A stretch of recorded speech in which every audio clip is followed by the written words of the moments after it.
Assalamualaikum warahmatullahi wabarakatuh. Apa kabar semua teman-teman? Kembali lagi bersama saya di channel YouTube Habibi TV. Ya, kali ini mungkin videonya berbeda ya teman-teman. Jadi kali ini saya coba buat car vlog ya. Kalau biasanya kan banyak anak-anak hits itu ya, anak-anak milenial tuh sukanya buat motovlog ya. Jadi riding ya, Sunmori misalnya, riding Sunmori itu sambil ngevlog, terus sambil ya bacot lah bahasanya, sambil ngomong ini ngomong itu, yang kadang mungkin ya kita cuman dengerin keluh kesahnya aja gitu, kita cuman dengerin ceritanya dia aja gitu. Nah mungkin ya mungkin banyak penggemarnya, mungkin banyak viewernya, ya is okay, nggak masalah. Cuman saya coba mau ngikutin, tapi saya tidak dengan motor, tidak motovlog, tapi saya coba dengan car vlog ya. Dan saya coba akan membahas atau mengangkat tema mengenai vaksin COVID-19 ya. Jadi teman-teman, vaksin COVID-19 ini sudah dimulai dari bulan Februari ya, Februari 2021, dan sasaran pertamanya adalah para medis ya, para tenaga kesehatan yang memang berhadapan langsung dan menjadi garda terdepan dalam menanggulangi penyakit COVID-19 yang disebabkan oleh SARS-CoV-2 atau yang sering dikenal dengan istilah virus corona. Nah, sebenarnya gimana sih mekanisme kerjanya dari vaksin COVID-19 itu ya. Jadi kalau teman-teman ada sering dengar istilah ya, tak kenal maka tak sayang, maka hampir sama peribahasa atau istilah itu bisa kita gunakan juga dalam mekanisme vaksin COVID-19. Tak kenal maka tak kebal gitu ya. Jadi kalau teman-teman sering baca mungkin ya beberapa postingan di media sosial dengan istilah tak kenal maka tak kebal. Ya, memang benar teman-teman. Jadi sebenarnya prinsipnya tubuh kita itu akan membentuk imunitas atau akan menghasilkan antibodi ketika tubuh kita terinfeksi oleh virus. Sebenarnya seperti itu prinsipnya, virus apapun jenisnya gitu. Misalnya nanti ke depannya ada jenis virus baru lagi yang kita nggak tahu jenisnya apa, itu sebenarnya ketika virus itu masuk ke tubuh kita terus menjangkit, menyebabkan penyakit, itu nanti tubuh kita akan menghasilkan sistem imun, sistem kekebalan tubuh berupa antibodi, yang antibodi itu spesifik khusus untuk melawan virus yang pernah masuk ke dalam tubuh kita. Nah, seperti itu prinsipnya. Jadi kalau tubuh kita belum pernah kenal virus corona ya, belum pernah ketemu nih sama virus corona, maka tubuh kita itu tidak akan menghasilkan antibodi khusus yang melawan virus corona itu atau melawan SARS-CoV-2 ini. Makanya pemerintah dalam hal ini mewajibkan masyarakat Indonesia untuk melakukan imunisasi atau vaksinasi virus COVID-19. Nah, yang perlu teman-teman ketahui, vaksin COVID-19 ini memang isinya itu virus corona ya. Jadi vaksin COVID-19 itu isinya adalah SARS-CoV-2 atau virus corona. Cuma ya ada catatannya nih, ada tanda kutipnya ya. Virus corona atau SARS-CoV-2 yang ada di dalam vaksin COVID-19 ya, Sinovac ya, yang beredar di Indonesia kan yang paling banyak, yang diborong belanja sama pemerintah Indonesia itu adalah vaksin Sinovac ya.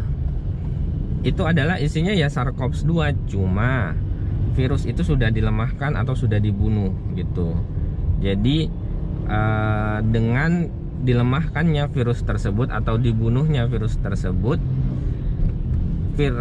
virus yang masuk ke dalam tubuh kita itu kalaupun menyerang tubuh kita itu tidak menyebabkan penyakit yang serius ya, tidak sampai seperti yang kalau memang kita benar-benar murni kena sendiri ya, kita kontak sama pasien COVID-19 yang terkonfirmasi baik dari hasil swab, dari hasil ronsen, dari hasil rapid ya, itu beda teman-teman. Jadi kalau virus yang langsung kita dapat dari orang yang terkena COVID-19 itu virus yang masih dalam kondisi strong ya. Virus, sebentar, ini kita balap dulu ya, kayaknya panjang banget ya.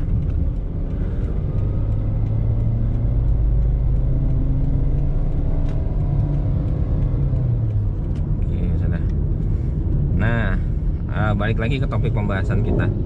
Jadi kalau kita kena virusnya dari orang yang terkena COVID, itu virus yang kondisi virus yang masih strong. Jadi kalau tubuh kita sistem imunnya nggak kuat, tubuh kita yang kalah gitu ya. Tentara tubuh kita itu kalah, dan biasanya kalau udah seperti itu maka akan menimbulkan gejala. Nah, gejala di COVID itu terbagi 3 ya teman-teman.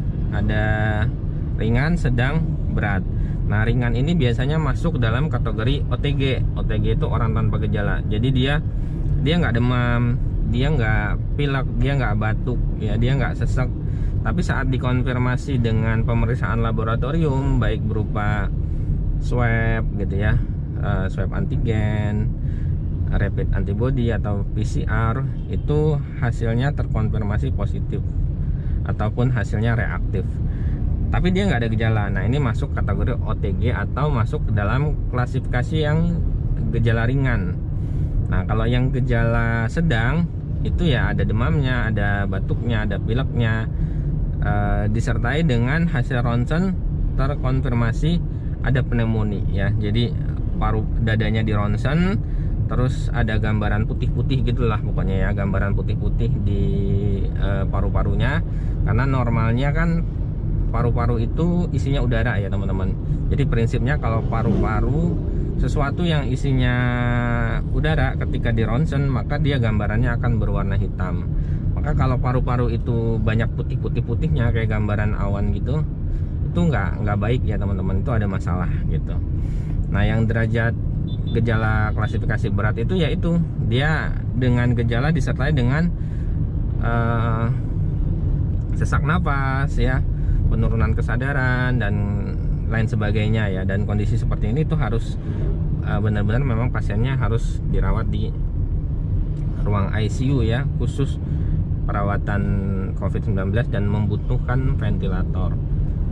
Nah, jadi teman-teman, kalau kita dapat virusnya, kalau tubuh kita kenal virus dengan kondisi virusnya itu sudah dilemahkan atau bahkan mungkin dimatikan ya, nanti tubuh kita akan kenal, oh seperti ini ya, virus corona ini, SARS-CoV-2 ini seperti ini gitu. Jadi mungkin bahasanya ya, oh hidungnya kayak gini nih gitu, bagi tentara tubuh kita ya, bagi antibodi tubuh kita, oh wajahnya nih seperti ini nih gitu.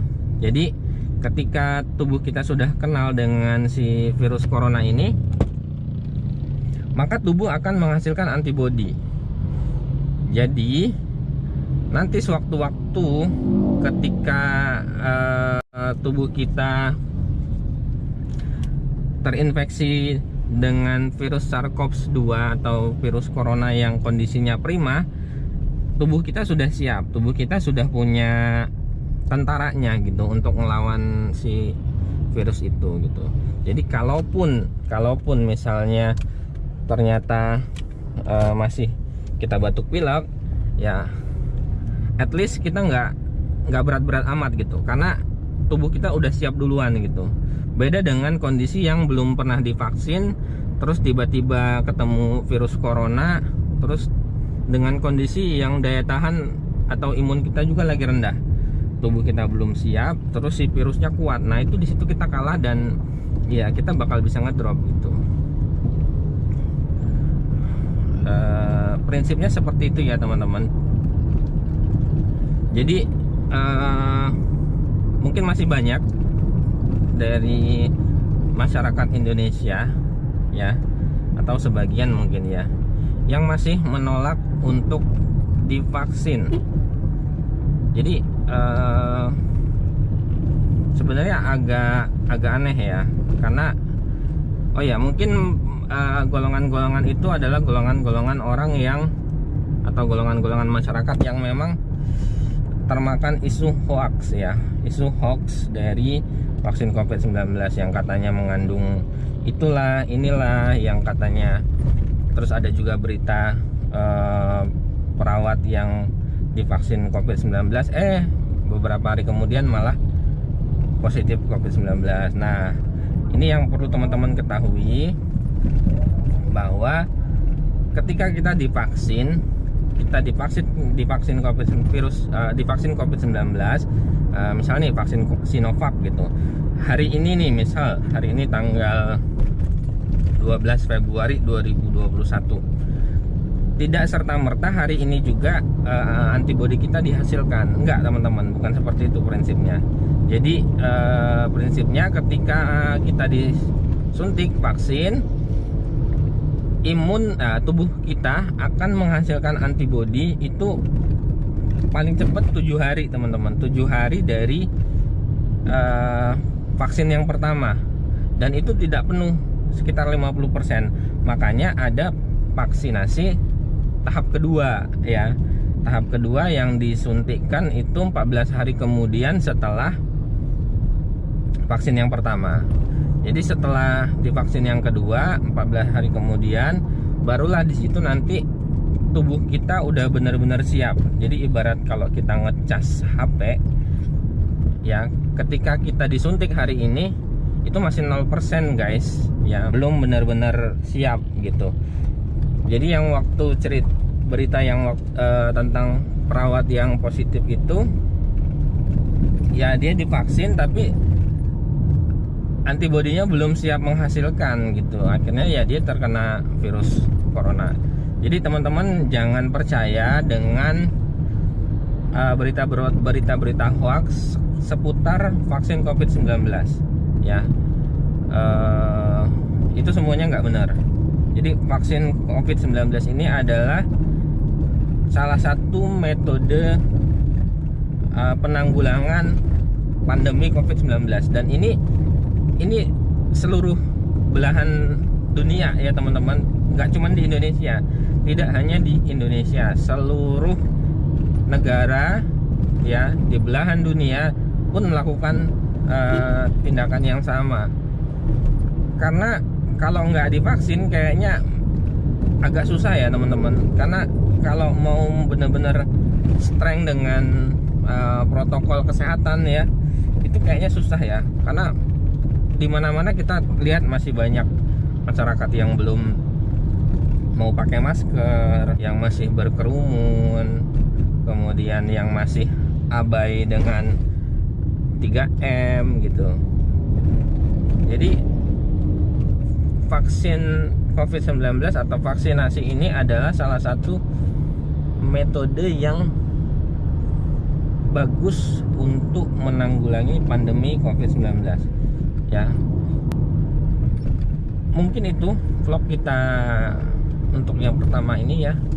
Oke, buat teman-teman yang ada pertanyaan ya seputar tentang kesehatan ya, tidak hanya terpaku mengenai vaksin COVID-19, boleh bertanya di kolom komentar, silahkan tanya saja.